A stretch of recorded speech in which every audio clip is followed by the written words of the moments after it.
our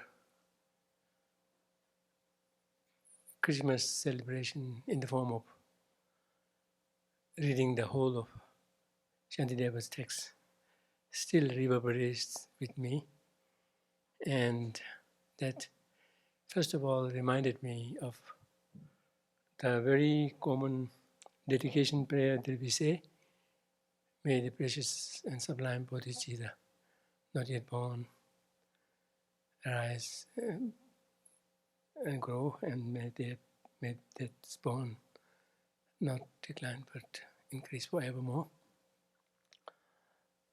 As popular as it is, I still don't know who is the author of it. Do you happen to know whose words are these? Yeah, in Tibetan texts and Tibetan manuals, devotional prayers, many parts have been incorporated from different texts. And some are so popular that just about everybody knows. But when you ask who first said this, not many have any clue. And this is one of them, at least to me. But Zapatu Rinpoche, the great Nyingma master, I think of this late 17th, 18th, 19th century even, not too early, who is the author of this text called Kunsang Lame Shelung, which is the Lamrim version for the Nyingma, at least one part of the Nyingma Dzogchen practitioners. And it's translated into English called The Words of My Perfect Teacher. He has a way of seeing this particular verse to be encapsulating the entirety of Bodhicharyavatara. The first is Changchu Samcho Rinpoche, the precious and sublime Bodhicitta. May that have not been born, rise and grow. That includes the first, second, and third chapter, that of the benefits of bodhicitta, the confession and expiation of the negativities, and then the third one of generating or receiving bodhicitta. And then kyeba nyamba mevayam, that which is born may never decline. That, he said, encapsulates the next three chapters, that of conscientiousness, introspection, and patience. And then the last one, may that's born never decline but grow ever more. In the Tibetan, all it says is may it increase progressively. And that encapsulates the last three chapters, namely that of joyous effort, meditation, and wisdom. And then the prayer is a way of, concluding the whole text. So that's how he sees this text to be an abridged Bodhicharyavatara. And that's shared by His Holiness. And it's so beautiful to see it that way. It indeed is. How could we have missed it? So the entirety of Bodhisattvachara is in there. Now, while reading it, some things occurred in me in terms of remembering things, and also particularly His Holiness's way of connecting between two different stanzas, chapters apart, like that. So I will not go through too much, but few of them. This time I have tried to restrain in what I bring in, so I haven't brought too much, so can't go too long also. Our condition in samsara, unless and until we generate bodhicitta, or at least unless and until we generate the wisdom of understanding emptiness at the level of kind of perceiving it directly, unmediated. Unless and until those two things happen, our movement in the samsara is just a mere movement, not getting anywhere. It's like going with nowhere to reach. The going that doesn't result into arriving at any place. Keeps going, going, going. And this Tibetan term, donpo, can be used, it makes the same pronouns for guest as well as for going. So even if we apply it for guest, also spelled differently, it's like a guest who has been invited somewhere and kept going, going, going, doesn't get to where the host's place is. Or someone who is on the move and keeps going, going, going, and gets nowhere. And that's what's happened for all of us until now. And it will continue unless and until we seize this opportunity in cultivating. If we choose to proceed for full awakening, then cultivate bodhicitta. Maybe cultivate bodhicitta first,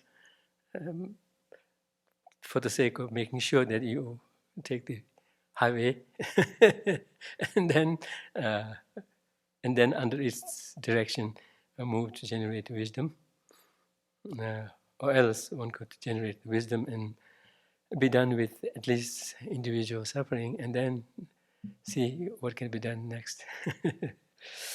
So, and yes, His Holiness also says, our condition in samsara is not just moving, keep moving, not getting anywhere, but also moving sufferingly, or sufferingly moving, where there's no prospect for the suffering to end also. So our movement is not only not getting anywhere, but also not getting healed of our suffering any less. So that's our condition, and it will remain like this unless we make change and seize this opportunity. And in this regard, it's interesting that one is warned against anger or hatred so much so that it has been really, really kind of brought out and put all the blames on it, apart from self-cherishing. This may be the next one who gets the most beating at the hands of Shantideva, and maybe at the hands of all the bodhisattvas. Despite that, in chapter 6,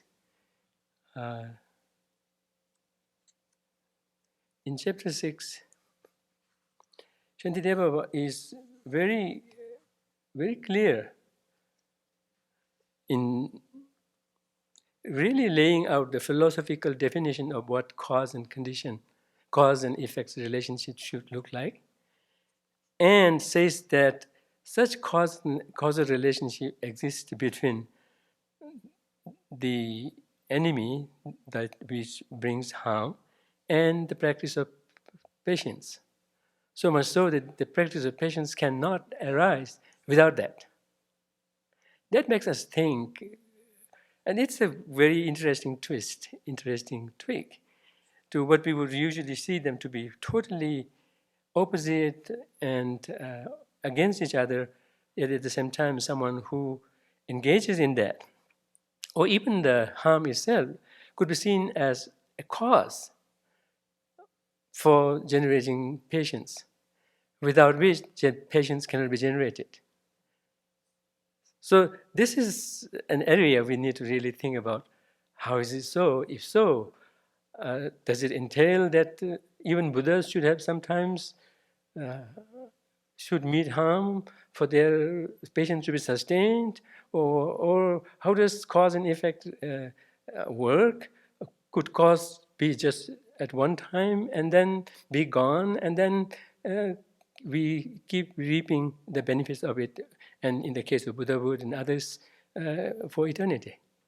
So that kind of really calls for some kind of a pondering on the law of causality and how does this applies here. So if he says, if without it something does not occur, and with it, and if with it it does come to be, then since this enemy would be the cause of patience, how can I say that the enemy prevents it? So he lays it out not in a casual way, but first laying out the philosophical framework of what causality looks like, and then maps onto it the relationship between the enemy that brings harm and the patience. So not just merely calmly, gently saying enemy is the teacher of the patience, but the cause of the patience. So that's interesting to see,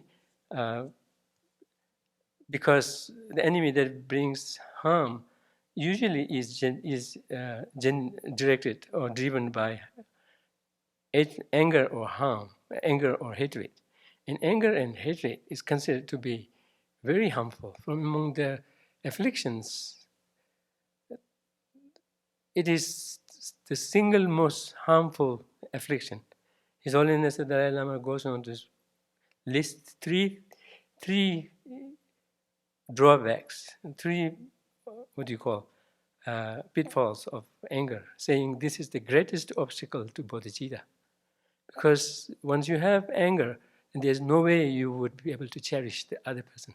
If you cannot cherish the other person, there's no way you could offer bodhicitta to them or offer to work on behalf of them. And he says it has the capacity to destroy virtue of the past accumulated for a very, very long time in a split second. In our discussion and study of Bodhisattvacharya on this particular topic, we were discussing, particularly when Geshe Shila was here, when this also came up in the illumination, we were saying maybe this means that one event of anger, not just a split second of it, but actually it is referring to a split second of anger. So if you have 5 minutes of anger, that means there will be so many of those angers, each one of which, so many of those moments of anger, each one of which is capable of destroying that many eons of virtues undedicated, virtues unlocked up, virtues kept open. And then in this regard, the eons, His Holiness very clearly spells out, the eons here refers not to the great eons, but rather the intermediate eons. Just for your knowledge, one great eon, at least that gives us a sigh of relief here. At least it's not great eon, but one great eon has 80 such intermediate eons. And then it has the capacity right here and now to destroy the calmness of our mind in the present.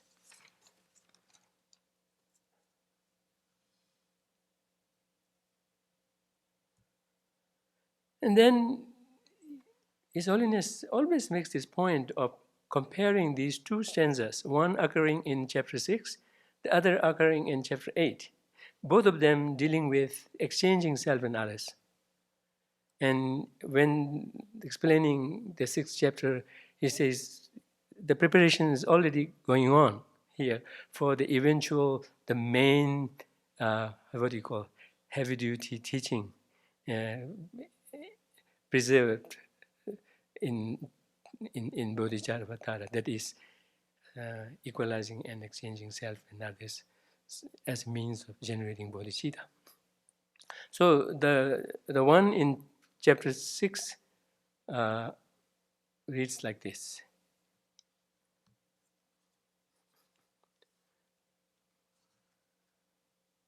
at least in the translation, why do I not?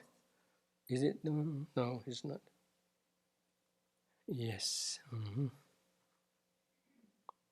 Yeah. Why do I not see that my future attainment of Buddhahood, as well as glory, renown, and happiness in this very life, all come from pleasing sentient beings or benefiting sentient beings? This, he says, is uh, referring to the practice of exchanging self and self with others in a, through a positive note, through an affirmative note. And it's very, what do you call, parallel message is given from a negation point in chapter 8,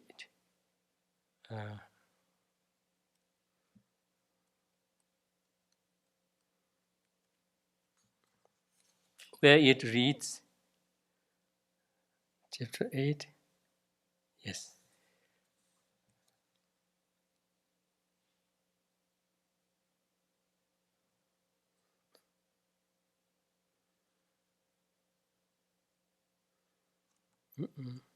Sorry. Maybe what I just read was from,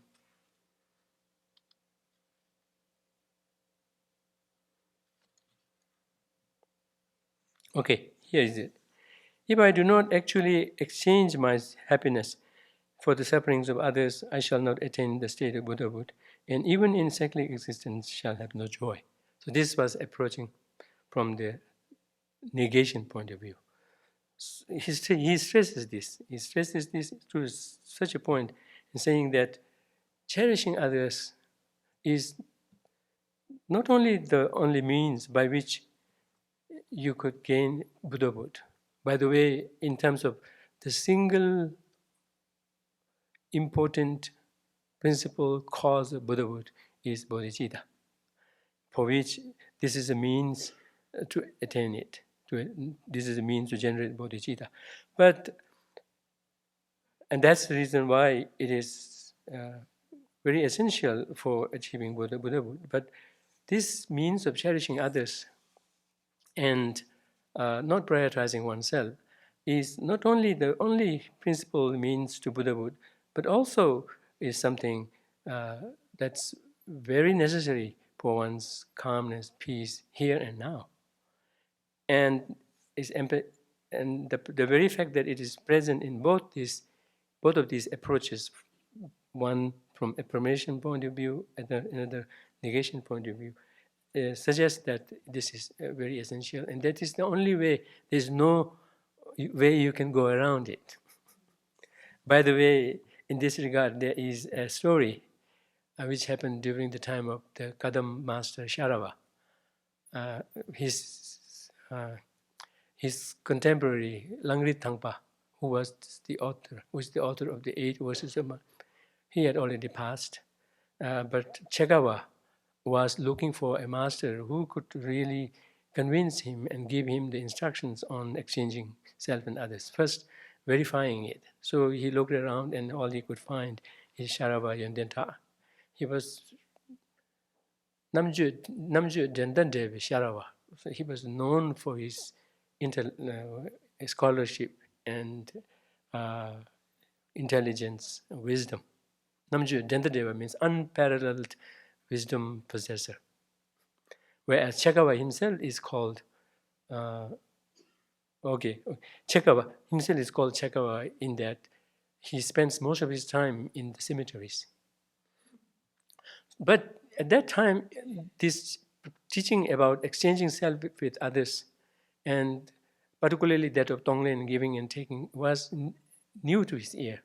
And he was not so sure whether it is a valid teaching or not. So he wandered around and asked people who could be the authority on this, who should I approach?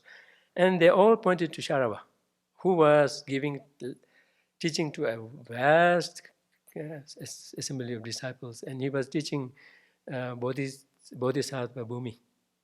And it lasted for months and months and months. And even after it lasted for a very long time. And Chekava was just sitting on the side and listening to the teaching and examining him. Nowhere in his whole series of teachings for months was there even a single mention of the exchange of self and others. And he wondered, was he misguided by someone? Is this the right person? So somehow, in the middle of a teaching, there was an opening where all the rest went for lunch, which we are going to do very soon. They went for lunch at the invitation of someone, and the master kind of took the time off and was just circumambulating a nearby stupa. And there he took the chance and asked him, could you please sit down for a while? I have a question to ask. Then he asked, this teaching that I have been hearing, is there any validity in it? And what's your thought about it? He says, this is the only way. There's no going around it. This is the only way. Without showing any hesitation, he showed that. He said that. And he even quoted Nagarjuna from Ratnavali. So he kind of even traced it to Nagarjuna, and that could be then very understandably traced to the teachings of the Buddha himself. So that's how he found out about this teaching. And he was very sure that the master himself was very, very much embodying it. Except, and he asked, how come for all these many months you didn't even utter a word on this? What's the use of uttering something that people are not ready for? That was his answer. So with that, it becomes very clear that from among the two instructions of cultivating bodhicitta, this one is must. There's no other way but for this. So what do we make of the other means of generating bodhicitta? Is it a must or not?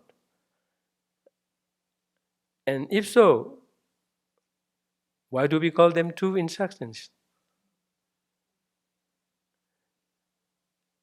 Does it necessarily have to be integrated? If so, at one point, with these questions, I leave it here. Okay, thank you so much.